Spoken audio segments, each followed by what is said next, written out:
my new friend, Roop Raj, who you've already seen and heard of before from Fox 2 News and Let It Rip. You think I'm busy? I read his bio. I got nothing on this man. So it is my esteemed pleasure to introduce Roop Raj. Appreciate it. It is so good to be with you. It is my pleasure to introduce the one and only Crain. Ladies and gentlemen, put your hands together for KC. Good to see you as always. So it's interesting because, and by the way, when we're passing this mic around, it's also for television so that they can broadcast this on the channel and make sure that everyone in West Bloomfield gets to see this conversation. But Roop, you're live, remember. I'm live. I'm a little nervous. What do we do? I think we can handle it today. No, it's a great audience. You know, I always say when we're on television, we can't see the people on the other side of the camera, but we always feel when we say something silly, or when Taryn and I are joking about something and afterwards we look at each other and she'll go, "You think that went well?" And I was like, "I think so," but I feel like maybe they were laughing, but some guy just rolled his eyes at us in West Bloomfield. But Casey, everyone thinks about Crains when we think about the publication, and I think it's good to welcome Casey here, but also talk a little bit about what Crains is, because it's so much bigger than a publication. I know for us at the kind of consumer touch level, so many of us read that when we wake up in the morning, either digitally or have that copy delivered to our house or office. But Crains is much bigger than that. I wanted to give you an opportunity to kind of expand on that, and then we'll get into some really interesting conversations about where we're at in the business community. So it's going to be hard passing this mic back and forth. Roop tends to hog it, just in case you haven't noticed. Yeah, and it's funny even just hearing you say Crains, because the name of our company is Crain Communications. So it's like Kroger's, right? Everybody who knows Kroger calls it Kroger's. We're celebrating our 107th year in business, actually. And we've got 26 brands now around the world. And I was telling these guys, we've got almost an event happening every single day. So we do about 450 live events around the world every single year. So between all the digital media platforms and our events, it certainly keeps us busy. And the most fun, is when you get to grow and you get to hire people. And we actually hired about 150 people just last year alone. So when people say that media is having a tough go, it is if nobody wants to read what you're writing. And we pride ourselves on hiring some of the best journalists in the world and keep creating content that people are not only willing to pay for, but really helps them do their job better. Yeah, and in looking at the content that you produce every morning, I think He's very shy. He does not like the microphone. You'll have to excuse him. But when you think a little bit about what business news really means and why it matters, I mean, to you here at the Chamber, it matters for so many reasons. I mean, you are either part of a bigger company, you're a small business owner. But when you read Crains, which I love about it, is Crains Business Detroit, is that you actually see articles that are deeper. They're deeper dives. It's not just about clickbait. And that's important to you, isn't it? Yeah, it's actually, not only is it important to us, but it's a big business differentiator. When you stop worrying about, the amount of times people click on a story, because if that was the case, you'd just say Kim Kardashian in a bathing suit, and that would get you enough clicks. For us, it's all about engagement, and we want people interacting with our brands. We're telling stories about your neighbors, about other people in the community, and even in some of our verticals like automotive or healthcare. Everybody knows each other. It's a relational business. And so, for us, we're more focused on, giving great experiences across, all of our different platforms, but also giving you content that is going to help you and then bring you back. And so I think one of the big pieces of the pie, and it's not the elephant in the room, it's rather everything that everybody's been talking about, is the UAW strike and its impact on all of us in our community. The Crains has done a great job diving into it. I know we I think have done a good job diving into it. Yesterday we had President Biden in town. He was in town for a few minutes to stop by, show his support, solidarity to these workers. We have former President Trump coming today, but he's going to, I believe, a non-union shop, but he's going to be speaking to retired UAW workers later today. You can't take the politics out of this UAW strike, unfortunately, because the reason I say unfortunately is because there's a more important topic and issue here that's very deep, which is the regional impact that this has on us and why they're striking. Reflect on this, if you would, for a moment about this particular strike. Okay. We're going to need like 45 minutes to unpack this one. All right? So we started with the president, so we end up, right. So, yeah, I agree with you. I think it would be wonderful if we could take the politics out of this. Anytime you're in that cycle, it starts to get a little dangerous with people's motives. I will tell you that when we first saw the union's asks of the automakers, big round numbers, right? 46% increases, all these things. If you would have told me that the big three or Ford, GM, and Stellantis would have come back and we'd be sitting at 20+%, a lot of accommodations, I would have told you that's fantastic. And I can't believe it. And I'm assuming the unions are going to be happy and we can all get back to it. The fact that we're not done yet, and this thing is drawing out, because what everyone forgets is, and we were talking a little bit about it earlier, it's not just building cars. An American car dealer is the fabric of America. So when they're not making money, that means, little league teams aren't getting sponsored. And, if you can imagine the thousands of components that go into a vehicle, everyone talks about EVs. Okay, well, we're still building combustion. Now we have EVs on top of it. So you've doubled the amount of components. So you have more suppliers. They're all going to lose their jobs. And you've already seen it start to happen. And, everybody knows about day supply, how many cars car dealers have on a lot. As those numbers go down, this starts to get more and more serious. You fast forward and all of a sudden there aren't Ford, GM, and Stellantis cars on dealer lots.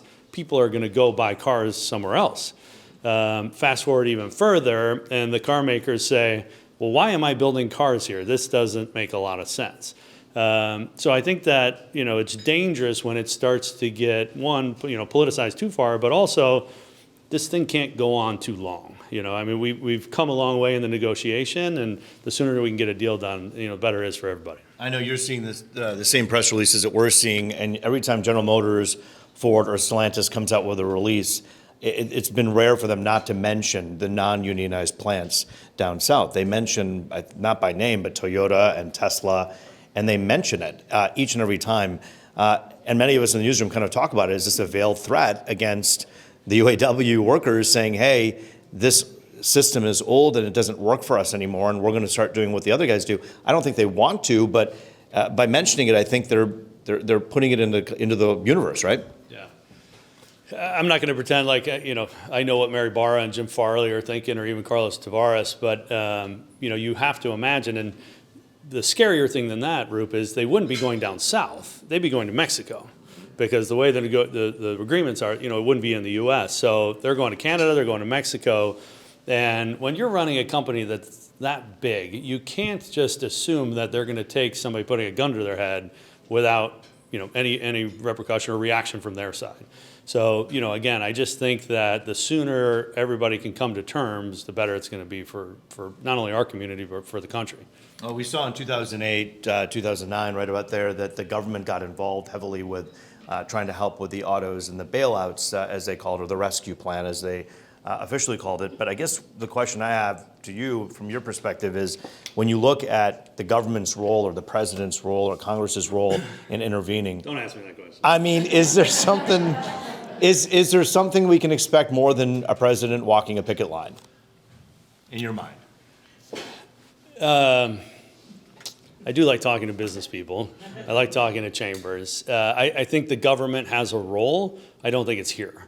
And I think anytime a government's going to stand, whoever it was, whatever happened yesterday was a show. And that's not helpful. And so, is there government role to play in the future of mobility? Absolutely. Infrastructure? Absolutely. You want to go so far as incentives to push, a green agenda? That's their right. But when it comes to running a business, I think the government needs to, understand where it needs to be. What about this, the electrification? I mean, how much will this impact? My taxes probably just went up after that. They probably did. I'm already hated because I'm the media, so I'm sure everything bad that will happen already to me. How much will this strike, would you say, impact EV production? Because I know, to build an EV, it takes fewer parts. But to your point, this is the development of an entire sector of business here. So how would you say this would impact that? So the funny thing about business is it's so simple. And we saw an announcement yesterday, Ford's got a new EV battery plant that they're working on, huge, 2,500 jobs, big investment for them, and they halted construction. Yeah. Why would you build a factory if you're not going to have workers to work in it? Now, the UAW thought that was, some sort of veiled threat or not veiled threat. And so, you've got to look at all these things to say, okay, what makes sense right now? Where are we going to be? Where are we going to be in 30 days? 30 days could be a matter of 500,000 units of production and billions of dollars of cost. So I think they're going to be looking at this, as they move forward with $12 billion investment down in Tennessee, $10 billion investment in Kentucky, billions of new production in Michigan. I think all of that's going to be on the table. All right, let's talk a little bit about, by the way, if you have any questions in your head, anything we bring up that you'd like to talk about later, bookmark it in your head and we'll get back to it. But I want to move on to AI for a moment here. This is an interesting one. SAG-AFTRA, which is a union that I belong to, Screen Actors Guild, American Federation of TV Radio Artists, we're working right now to kind of put something in our contract that says you can't use Roop Raj's voice in perpetuity to produce other content when I haven't given you permission without paying me. And while that sounds like futuristic, it's not. It's happening now. That's just one industry. What is the consensus of AI affecting employment right now? I mean, it's a deep dive. Yeah. Well, I mean, in your mind, what is it about AI that we should be most concerned about or we should be thinking about right now? Yeah. So whenever Roop asks me questions, I like to just say that these are just my opinions. Okay. Yeah. And it's America, and you get to have them, which is why we love this place so much. So I am not a hologram today. This is actually me. There is no ChatGTP. There's no AI thinking of what I'm saying. But there's no consensus because this is super early days. What we've seen so far is artificial intelligence can be used in a host of really cool ways. I think it could also be weaponized to be pretty scary. But it's going to affect the way everything works. So if you think, you could do simple things. Did anybody listen to Jamie Dimon at the Economic Club or when we had him at Crain's? It was amazing just hearing him talk about the way that the bank's already using AI when it comes to customer service, when it comes to a help desk, when it comes to, trying to think through, the predictive stuff is what's, really cool. From a media standpoint, I like to think we're a little bit insulated because a lot of what ChatGTP or any of these new technologies do is they scrape the internet. Mm-hmm. And so unless they're listening to us, you and I are going to be breaking news. And so that's a little bit of insulation. Now, the Amazon Echo hears everything. So if Amazon Echo starts breaking news, we might be in trouble. But for now, I think everybody needs to embrace it and just try and figure out how it can, one, streamline some of your data entry is very manual. What are the things we can do that'll, make our businesses a little more efficient? So that's the way we're thinking about it right now. Well, that's interesting because I was talking to someone at work and they said that a lot of HR departments are saving time by using, AI to actually come up with some of their job descriptions, and it works and it saves them an hour and a half or 2 hours of time that they would have had sitting down and trying to figure it out. And it comes up with a suggestion. They look at it and say, yeah, I'll just adjust to that. What I think personally, and I'll share my opinion, humanity and human interaction is something that ultimately we're going to have to get back to at some level. And I feel like generationally, we have generations that embrace that. A handshake, a meeting like this instead of one on Zoom or Teams. I don't know about you, but I literally have an adverse reaction to Zoom calls. The whole, you're on mute still. It's like not even funny anymore, right? It's like, honestly, and my dad is 76 and he knows to hit when there's a microphone and there's a red mark through it, then I can't hear you. But honestly, all of it makes... It happens every time though. It happens every time. And it's like smart people like you and me, right? It'd be like, or Casey. But I think the bottom line is yeah.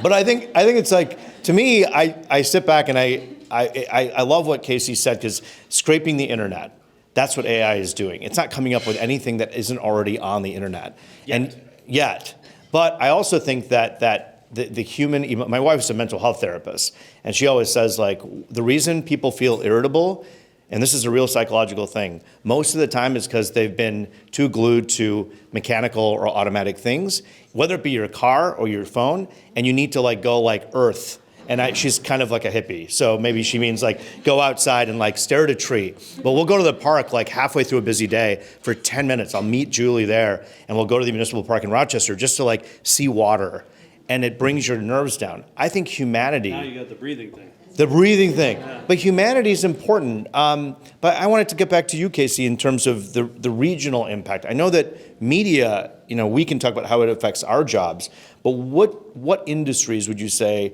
are looking closest at AI right now, in a good or bad way?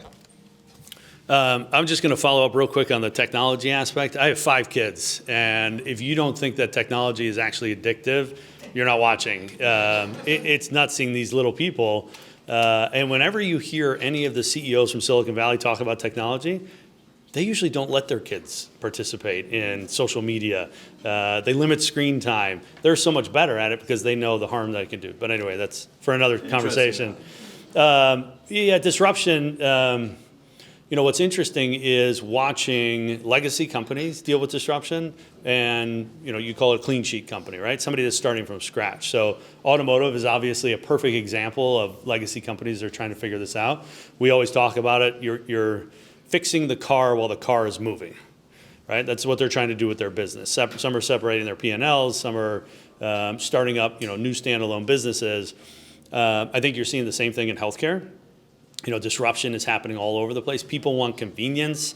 And I think everyone can agree that COVID changed the world. COVID changed the way everybody interacts. You laugh like it's simple, but when you think about it, nothing is the same as it was in 2019. This is not a long time. This is not, when I was a kid. This is 2019. So I think finance is getting totally disrupted. The access people have to markets has changed completely, for better, for worse. And I think healthcare is a place where societies, communities are going to really benefit from healthcare companies going more one-on-one, more local. I think technology plays a big role. You hate Zoom, but it is convenient to be able to talk to your doctor on FaceTime or on a Zoom. And then, being embedded in local communities, I think, is a big deal. And you've seen every hospital start investing in, smaller footprints where they can serve more people. Let's talk about the housing market for a moment. Again, if you have any other AI questions, then bookmark those in your head. And ask somebody else. Or ask someone else. ChatGPT is on your phone. You can ask it anything. It'll answer your questions as long about. as it's on the internet, they'll know the answer. Exactly. Let's talk about the home buying market right now. I know you folks have covered this a little bit. We have as well. Strange times. We have 2 houses in our block. They sold right away, and we were shocked because we thought for sure no one would want to buy at this time with interest rates where they are. If you don't have a crystal ball, but when you look at where we've been, 12 to 18 months from now, the next 6 months, the next 12 months, Come on. next 2 months, Okay. what are we looking at? What are some of the trends that you're seeing? And does this UAW strike impact that as well? It's so funny. You try and, as business operators, you guys know, when you try and think about even the next year out, right? It's budget season. So everyone's going to start thinking about what does 2024 look like? And, is there a war? Is there another war? What's going on with inflation? What's going on with interest rates? What's going on with the presidential election? Just a couple of small things that, we all have taken into consideration. But the housing market, I think it's part of a bigger picture for 2023 that, everyone I talk to says it was a weird year. Well, 2020 was a weird year. 2023 just didn't make a lot of sense when all of the indicators told you we should have had a softer economy, and yet the markets were on fire. The housing market, there's no inventory. You could sell your house for a lot of money. You have nowhere to go. Interest rates, 6.5%, 7%. There's a lot of people that remember 16%.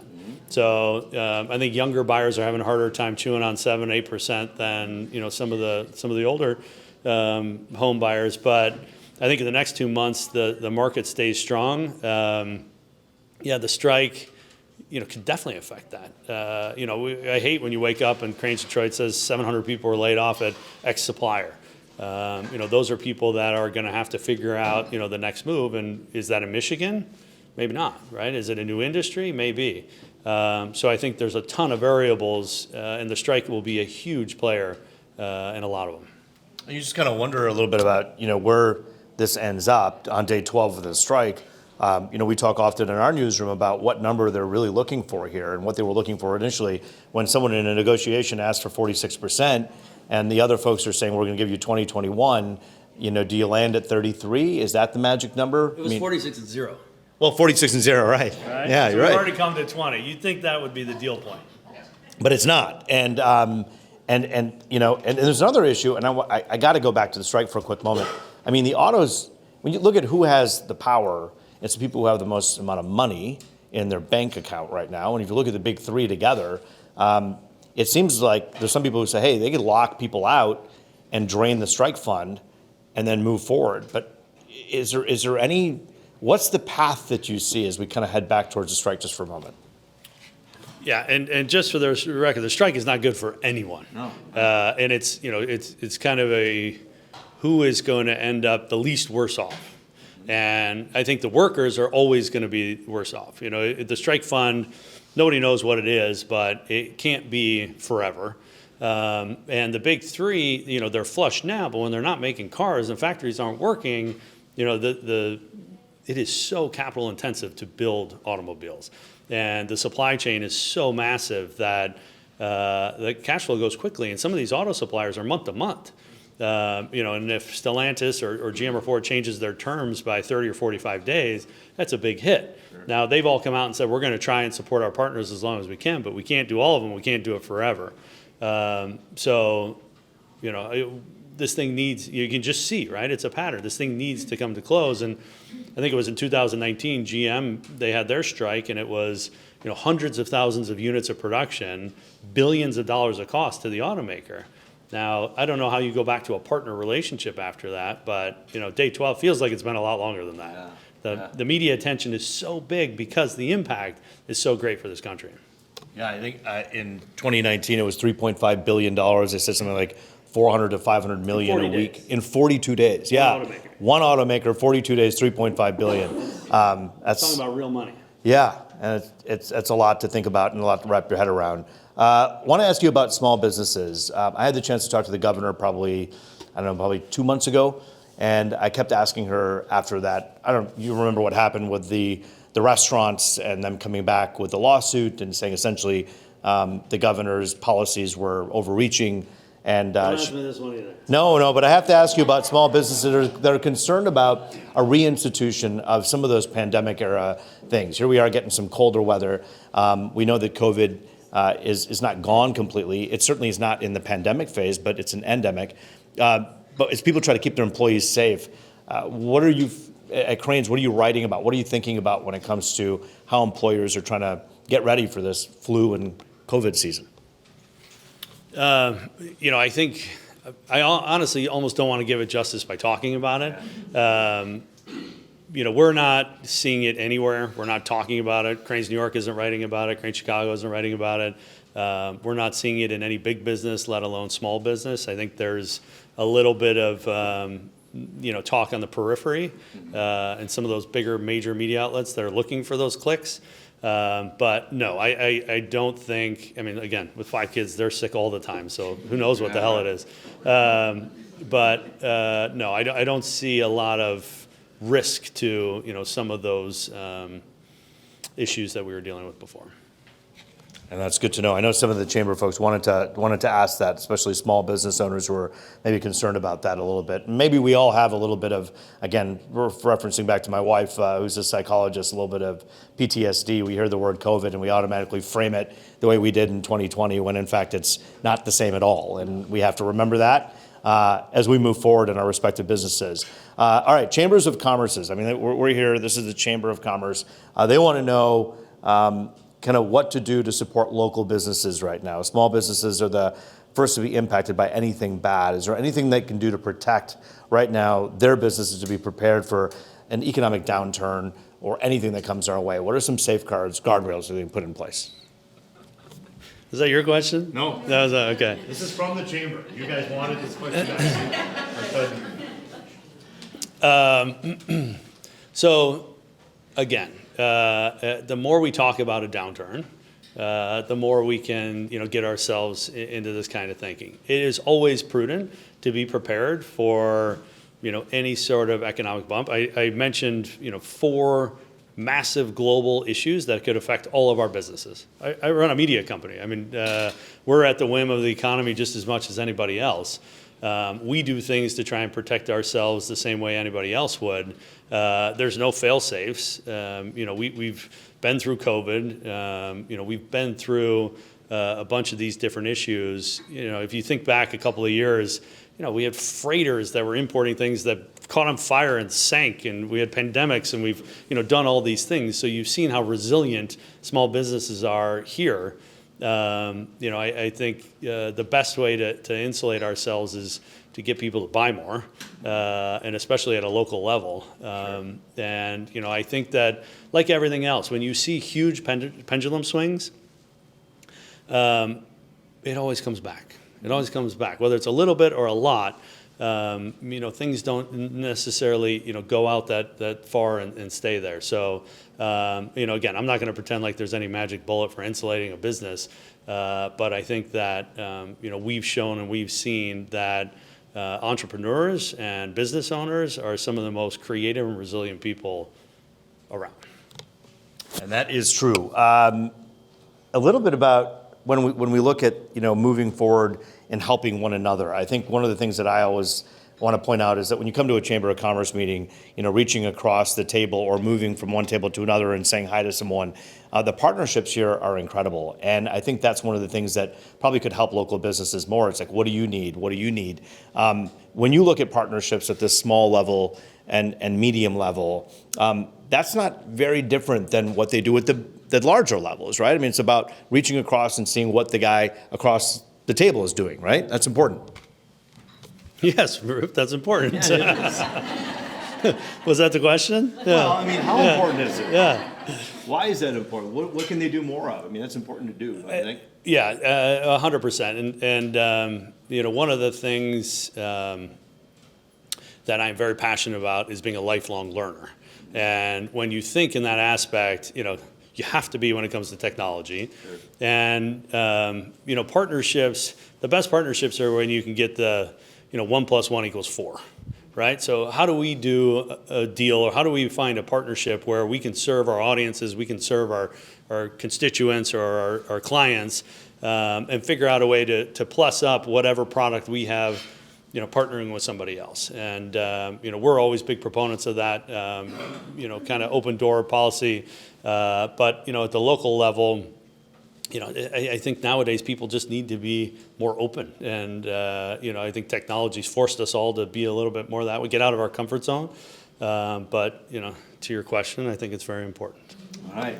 Well, we think it's really important that you ask questions as well. And I wanted to open it up for any of you folks in the audience who have questions for Casey, anything we talked about when it comes to UAW, AI, healthcare. What else are you thinking about? What are you talking about these days at the office? Anyone have any other questions? So we keep hearing about, as you mentioned, the downturn and being prepared and ready, and I'm noticing more ads come up about, having your survival kit, make sure that you have water, make sure you have all these things.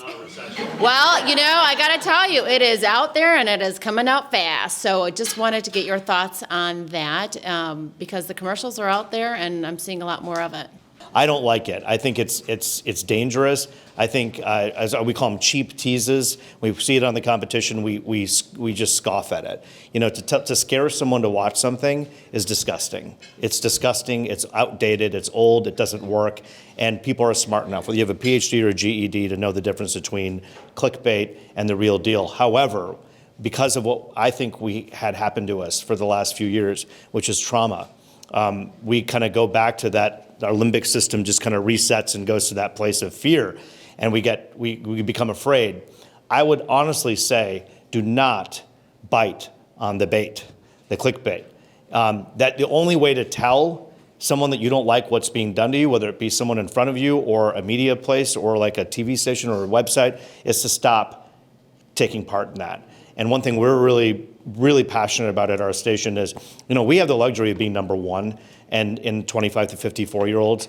And I was telling KC, we're proud of this, but whatever program's on Fox right before us gets the numbers they get, and as soon as the 10 o'clock news starts, we jump to like a 15 share, which in 2023 is a big number for local news. It's because people care about information, and we have to be honest and real and tell people what happened.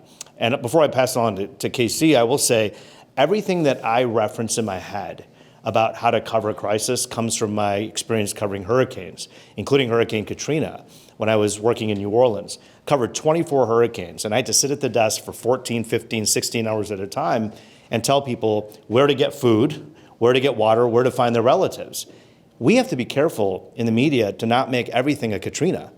Not everything's a Katrina. Sometimes it's just a thunderstorm, and we don't have to make it seem as though it's going to be the next big thing.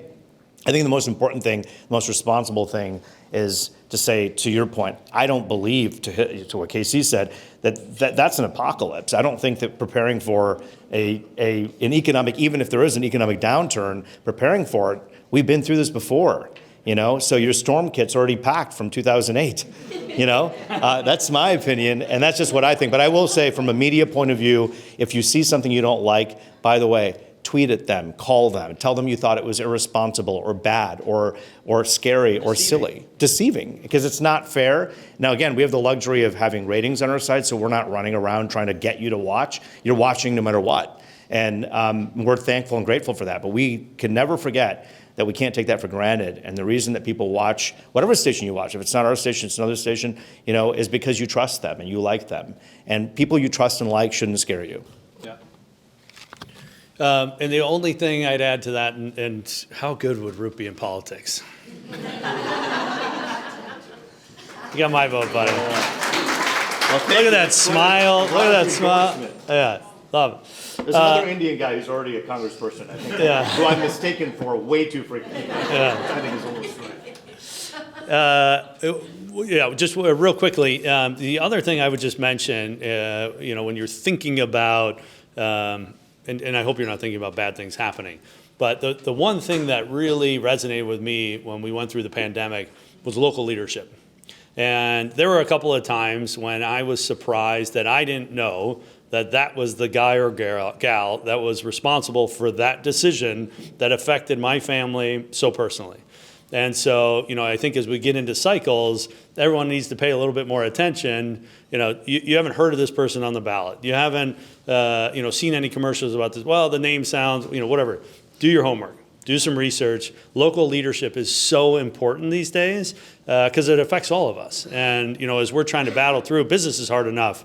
You're raising a family. You're dealing with issues, older parents, younger kids.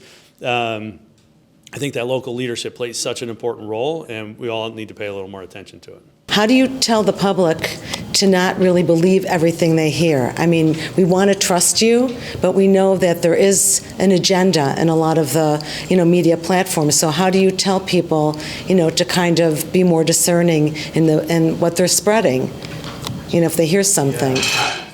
More people are watching local news than ever before, and I think the reason is because there isn't an agenda that's written for us. One of the things that I always tell people is, there's companies out there, and KC gets this, and many of you get this, but we're owned by a company called News Corp.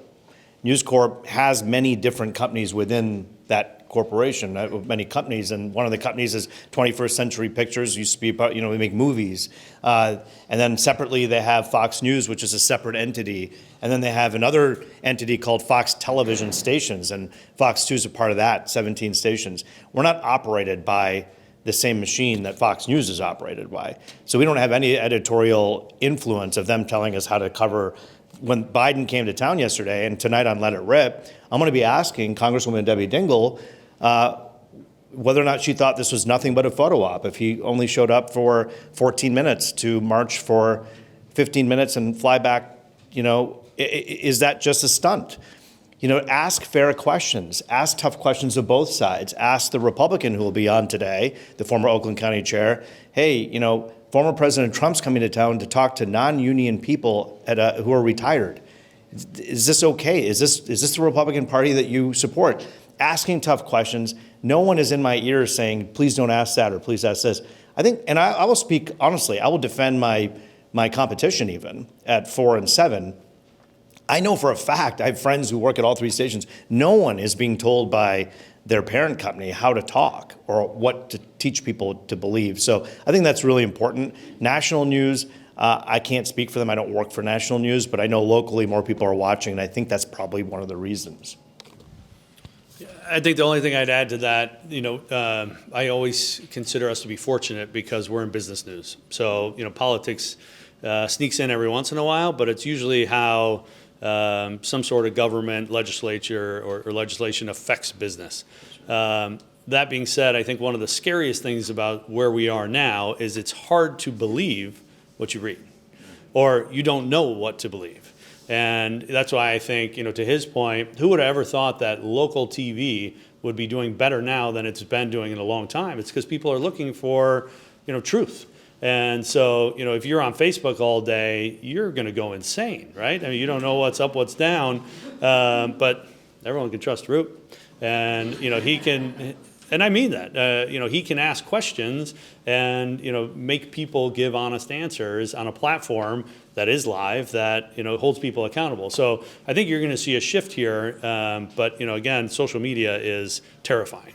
Oh, I mean, and by the way, your official opinion? I mean, social media, I'm amazed that people don't know the difference between traditional media, which is TV and newspapers and all of that, and what they read on social media. Because any article that ends with, that isn't .com, and even those that are .com news organizations, go look it up, and you'll see that most of them, if not many of them, that you read about on Facebook, that people are resharing and quoting articles from fake news articles, people who aren't even journalists. I mean, journalism isn't just like this is fun, let's just do this story today. There's an actual algorithm in our head as to how things work, of how we've learned how to tell stories. And that involves fact-checking multiple times. It means checking from people who have no vested interest in it to finding out things. It's not just we just show up and say, hey, let's go put something on that people will watch and let's hope they click on it. I can't tell you the last time, we don't look at overnight ratings and decide what to do the next day based on that. We lose money all the time by doing the right thing in journalism. And I think that's one thing that people don't realize. We know that if we put this Taylor Swift and number 87, Kelsey, on TV a lot, then maybe more people will click and watch. We know that if we put, there's a lot of bad things that sell, and we don't put them on TV just to sell. And I think that that's really important for people to keep in mind. There's local journalism that matters. Some of the stories can be considered boring, but they're important. And we'll keep doing them until we're blue in the face. And if we lose a little bit of money because of it, oh well, because they make plenty of money. And so you do the right thing, and I think eventually people follow you, I would hope. So as president of the chamber, we appreciate you guys coming, and Suzanne organizing everything on the board. My question is, we're very fortunate because we have Crain and we have Roop, two institutions really, who know a lot about the history of Detroit, industry, et cetera, and it's someone who's very, very old and who's seen this area try and transition into different industries. From both of your perspectives, and it's nothing, the auto industry is our number one, it will always be number one, and it should be. What are the three industries that each of you think, after having been here for so long and knowing the community so well, what are three industries that you would hope or ideally we could go into as a community in addition to auto? Because we've transitioned, we've tried military, we've done that. We have a whole complex in Warren. We've done, we've tried healthcare. We've done a lot, and a lot of them work. But in your mind, are there three areas that you think, wow, if we could get into those particular situations right now for the future, what would they be? I'll tell you flat out, one of the best things that ever happened to Detroit was a guy named Dan Gilbert. And he created an ecosystem around technology. And he did a couple other things. One, he bought 127 buildings and turned Detroit into a really cool place to be. And I remember him talking about how many applications they had for summer internships, like 30,000 or something for 2,000 jobs. So it was that attraction, because you can't just turn on an industry. So you need the talent here. And one of the cool things about what's happening in auto right now is you're getting skill sets that we never had before. So it happened a little bit in media, where the Ford Motors Company spends $1 billion in media a year. Well, that attracts ad agencies, that attracts media companies. And so as media evolves and you get new skill sets, all of a sudden you've got this talent here, and then we can start doing that for other people. Same thing's happening in auto. There's so much technology share around the world right now.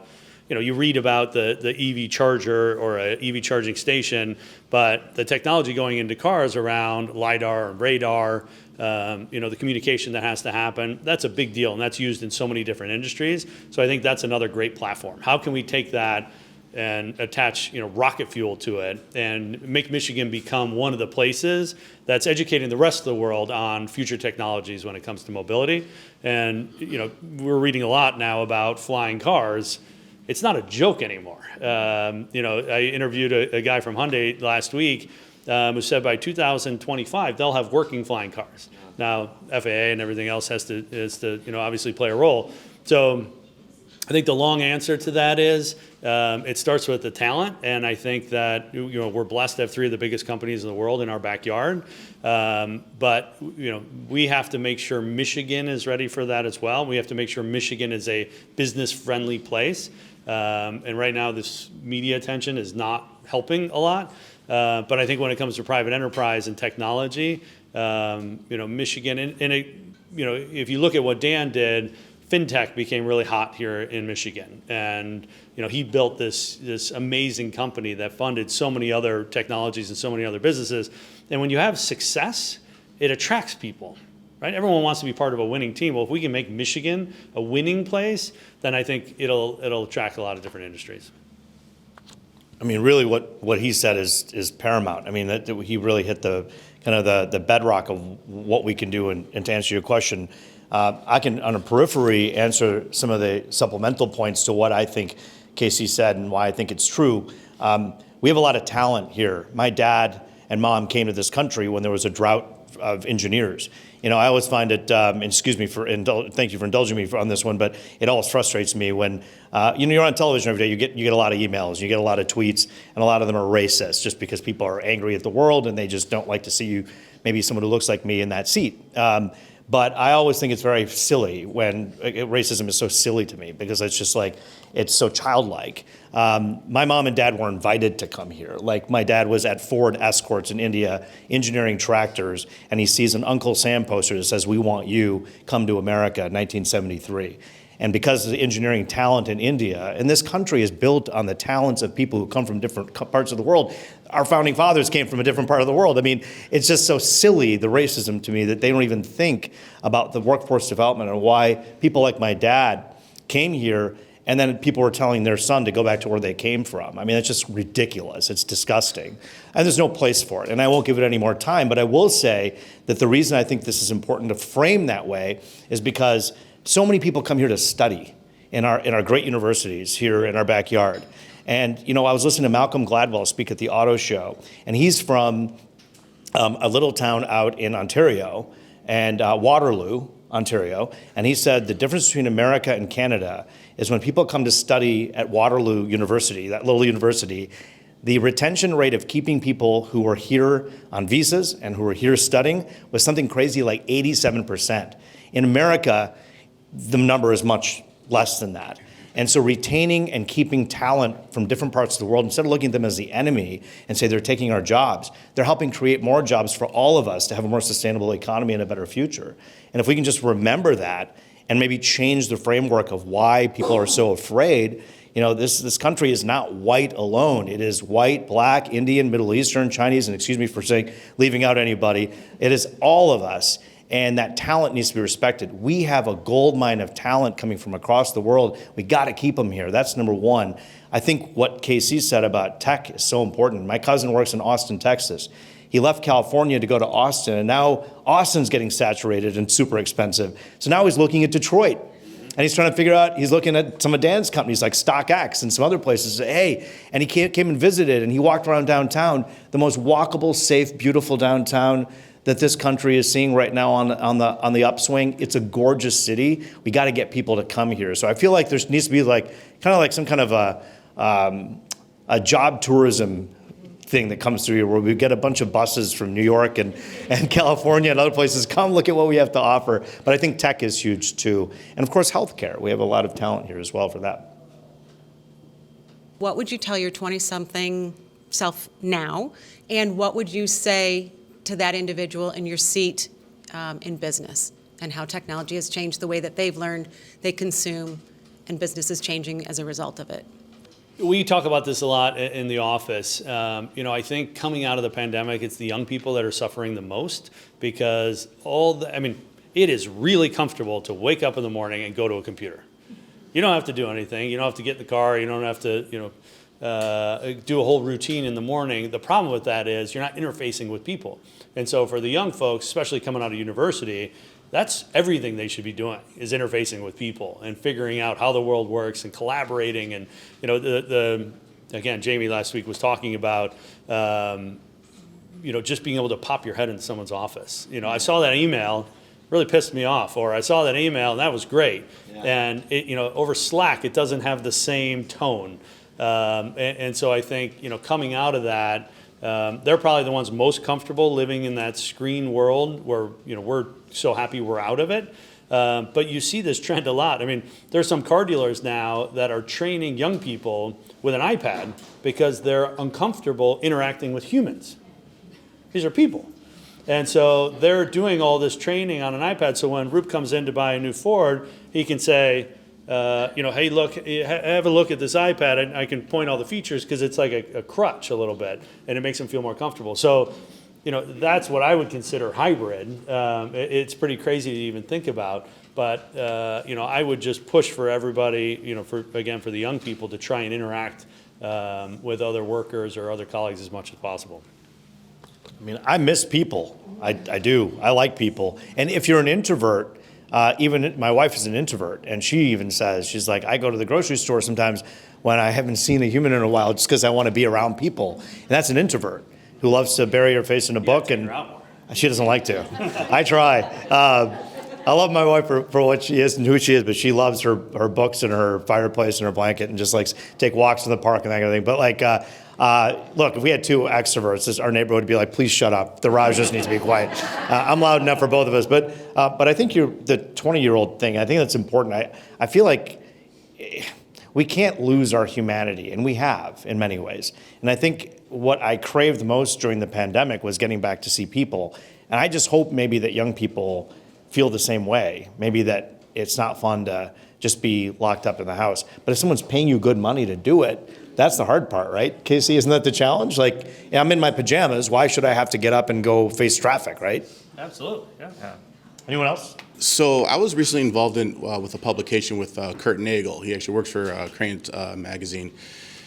And one of my concerns is oversight in a lot of our industries and businesses, whether it be with politics or regulatory agencies, whether it be the DOJ, HHS, the Attorney Grievance Commission, or things like that. But one of the things that concern me, or you kind of alluded to this earlier about Dan Gilbert and his relationship with politicians. One of them that I read about was Kwame Kilpatrick, and how he was upset with him because they couldn't do business in Detroit given the charges that he was convicted of. Kurt and I actually did a story about a attorney who will remain nameless for some white-collar crimes that he committed back in 2010. And it wasn't until Kurt filed the articles that the regulatory agencies actually filed charges 12 years later. And yet, I have a small real estate company in Birmingham, and every year we do our yearly audits with the National Board of Realtors. And it takes me about a month and probably a few $1,000s to comply with all the regulations. So I guess I would say my concern is the oversight or lack thereof. There's really no one for these regulatory agencies to answer to except for perhaps the media and the court of public opinion. I'm just wondering if you guys have any opinions on that and what you think a solution would be to allow business to flourish as opposed to constantly being watched over by people in position of power. The media has always been the watchdog in every way possible. The newspapers looked after the public and make sure that the interests of the public is first, and powerful big people are checked. And I think that shouldn't go away. What else needs to be done? Perhaps a heck of a lot more, but I think the media definitely, we stand here and we have a whole unit called the Problem Solvers, and we don't pretend to just use that as a name. We have thousands of calls a week from people saying that this contractor ripped me off or this business did this to me. And it is our job to get out there and say, hey, you're not allowed to do that. Now, whether Rob Olchek walks up to you with a Hall of Shame microphone is different, but it's not all like that. A lot of times we do calls quietly in the background, and sometimes I'll just call a landlord and say, hey, you raised the rent by 50% on a low-income family. They called us and they're about to be evicted tomorrow. I just want to let you know that I'm aware of it, and I'll see you tonight at 5. Good night. And guess what happens? They extend the thing, they lower the rent, and we never even do a story on it. So I think our job, we don't pretend. I'm just a guy who happens to do a job. You're Batman. I know. I just feel like that's an important. The position is important. I always say there's no such thing as a VIP. That sounds like extortion. Yeah, well, I don't know. I mean, no, but I mean, I think it's important to be checked. I mean, there's no such thing as a VIP. I would say is a very important person. I hate that. I don't like VIP tents. I don't like any of that. Very important position. I mean, if you fill a position that's important and you're in the media, you're a custodian of that position until you leave. And when I leave, it does. I'm just another doctor from Beaumont, as people think I am, by the way, all the time. But it's important to remember that, like, we have important jobs to do, right? Yeah, they literally call me Dr. Raj Corwell. So listen, I think you touched on a bunch of different topics there: oversight, regulation, the role or power of the media. We have a brand called Automotive News, and we always talk about it internally and externally, actually, that we are the automotive industry's biggest advocate and harshest critic. And so that's a role that we play in the community, whatever industry or geography it is. So I think to your point, it's a really important role, and it's wonderful when things like that happen, whether it's justice or whatever else. But I am not going to touch the oversight or regulation questions. I'll leave that to the professionals. Recently, there seems to be a desire for the comeback of the Michigan Film Incentive and trying to reignite that industry. Just wondering where you guys maybe have a position or where you stand on that. I think it just happened a few weeks ago that they're trying to bring that back. And we know how it did previously. We kind of know why and what happened, but there's an excitement now coming back for that. If you guys had an opinion on that, I'd love to hear it. How much fun was it when they were making movies in Detroit? It was pretty great. Again, I think it got politicized, and things usually die when that happens. But we've got studios now in Detroit. If we can incentivize people a little bit, I think there were a lot of issues with everything from permitting to catering the last time this thing went around, and again, politics played a big role. But in my opinion, it's great. Anytime you're talking about Detroit, and preferably when it's not like a Transformers movie where the place is destroyed. Yeah. But no, I think it's always a great thing when we can attract more talent to Detroit.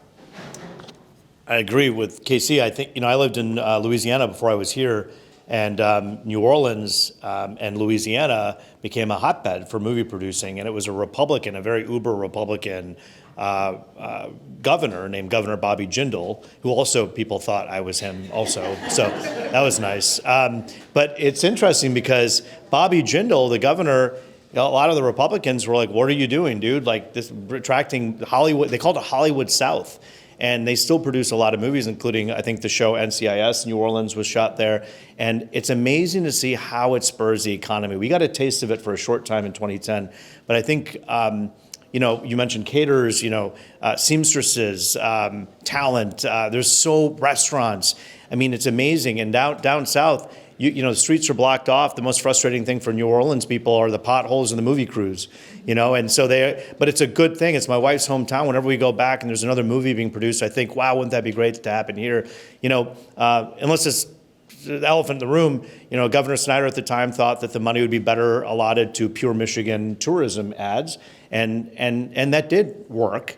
I don't know what the numbers are for tourism, but they launched a huge Pure Michigan ad campaign, and Tim Allen got a lot of money for it, and people are happy, and it was good. But you got to try to dip your hands in more than that. I think it would be great if we had movies come back. That's just my own personal opinion, but.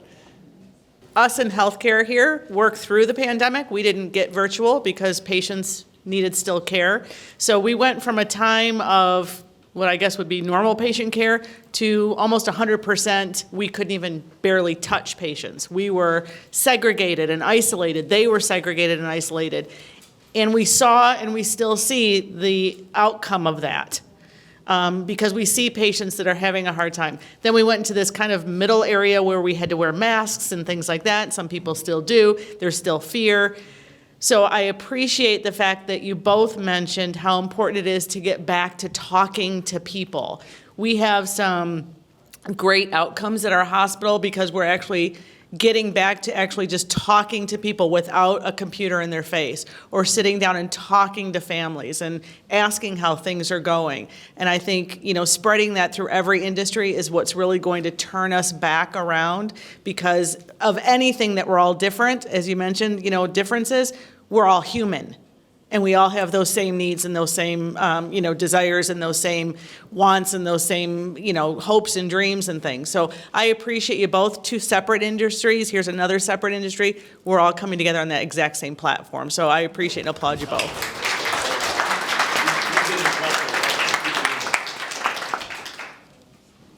Hi. So my question is more about generative AI, your favorite topic. So when we're talking about getting back to that people element and everything like that, and you talk about local leadership and how it's important and how you hired 150 people, how do you balance innovation and efficiency using generative AI with, not losing that people element and keeping those jobs? I think that the more we can use technology to create efficiency, hopefully that leads to profitability. And if you're making more money, you can hire more people and you can grow your business. So we're looking at it from a standpoint of, where do we plug this in, right? I mean, if you guys could imagine the thousands and thousands of subscriptions that we're selling every single year, all the inputs that have to go into the specs around advertising. We manage a ton of data. We send 1 billion emails a year. So anytime we can put efficiency through technology into any of those processes, it's a huge help. Now, does it eliminate the human touch in some aspects? Sure, but let's see if we can put these people to a position in the company that's a better use, that's adding more value for a person as opposed to just data entry or something like that. We also do customer service. We get a lot of emails too with people griping about their logins. If there's an opportunity to automate some of that, then that's great. And again, it's all about trying to figure out how to create more profitability for the company so that you can hire more people. Our business is hugely driven on journalism, and so the more journalists we can hire, the better off we are. Yep. Thank you. Wow. This is going to be really hard to top. So everyone write them and tell them that they must come back. And make sure that you subscribe to Crain Communications, and make sure you watch Fox 2 for our good friend Roop. And thank you so much. Please talk amongst yourselves, take some pictures, there's some more food, and I'm filled with gratitude for all of you, and be safe, be well, and make sure that you talk amongst yourselves and connect. That's the most important thing. Thank you so much. Thank you, Dave.